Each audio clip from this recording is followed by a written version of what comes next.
Salut les amoureux du ballon rond, on commence cette revue de presse en France avec le retour de la Ligue des Champions et les premiers barrages qui avaient lieu hier soir. Et c'est l'AS Monaco qui a ouvert le bal en concédant le match nul 1-1 sur sa pelouse face au PSV Eindhoven. Un résultat qui fait dire au journal L'Équipe que Monaco reste sur sa faim.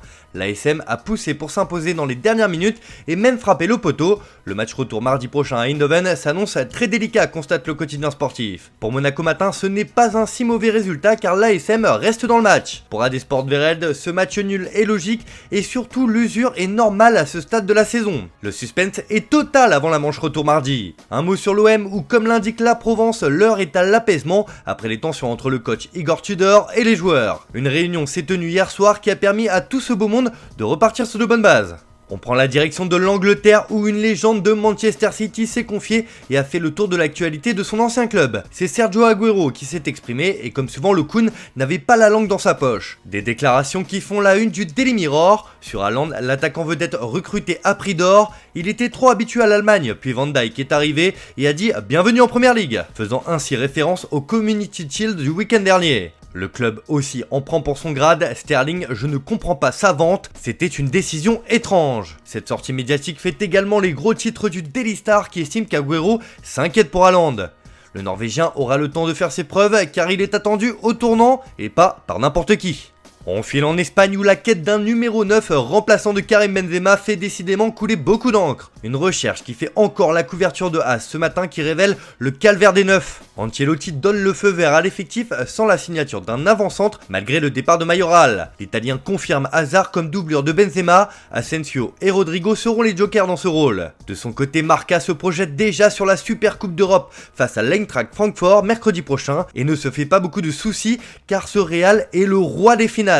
Depuis l'ouverture de sa deuxième ère dorée en 2014, il a remporté 16 des 18 matchs décisifs. Aucune autre grande équipe n'est aussi efficace. La presse madrilène est donc confiante. On reste dans la péninsule ibérique, mais cette fois c'est la presse catalane qui nous intéresse, car le FC Barcelone a recruté à tour de bras ces dernières semaines, et en ce début du mois d'août, la priorité est de dégraisser l'effectif. Le quotidien Mundo Deportivo annonce que c'est opération vente au Barça ces prochaines semaines. Et le journal local fait le point sur plusieurs dossiers chauds de l'effectif Blaugrana. Pour Frenkie de Jong, Chelsea est attentif à sa situation, et son propriétaire envisage de l'acheter. Memphis Depay suppose qu'il n'aura pas de minutes et cherche une équipe, mais demande à être libéré par le club.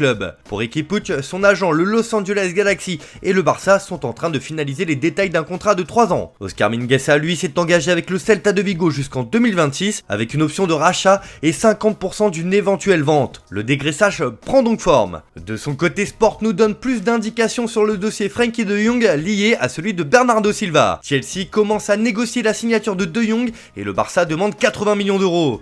Bernardo Silva attend le départ du Néerlandais pour aller au Camp Nou, affaire à suivre. Direction l'Italie désormais où l'on peut presque souffler pour Paul Pogba. Mais le Corriere dello Sport ne crie pas victoire trop vite et titre quand même que c'est l'alerte à la Juve. Pogba ne sera pas opéré, il est hors service pour 2 mois. Consultation médicale hier à Lyon, Paul veut sauver la Coupe du Monde. À l'arrêt du français s'ajoutent les départs de De Ligt, Morata, Chiellini, Dybala et Bernardeschi et la récupération de Chiesa. L'inquiétude est grande pour Allegri. De son côté, Tuttosport espère revoir Pogba dans 35 jours. Pas d'opération comme le veut le joueur. Avec un traitement, il peut retourner sur le terrain dès le 11 septembre, mais il y a un risque de rechute. La Gazzetta dello Sport indique de son côté que le champion du monde 2018 promet de revenir vite. Le journal au Papiro s'attarde aussi sur le transfert de la soirée de l'autre côté des Alpes, celui de Charles Decateller qui s'est enfin engagé avec l'AC Milan. Le Belge quitte le club Bruges contre un chèque de 32 millions d'euros plus bonus, ce chèque étant assorti d'un pourcentage de 15% sur le profit d'une future revente et un salaire de 2,5 millions d'euros pendant 5 ans. Un sacré coup de la part des Rossoneri.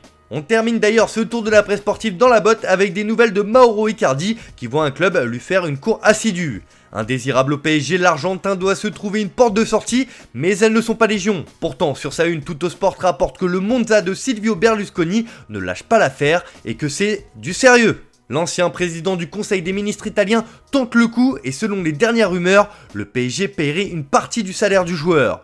On se dirigerait donc vers un prêt de l'ancien joueur de l'Inter, mais ce dossier est loin d'être bouclé. Tout le contraire de Renato Sanchez, le Portugais va enfin s'engager avec le club de la capitale française, comme l'annonce l'équipe. Lille et le PSG ont trouvé mardi soir un terrain d'entente pour le transfert de l'international portugais Renato Sanchez, en échange de 15 millions d'euros. Un renfort de poids au milieu de terrain pour le club parisien.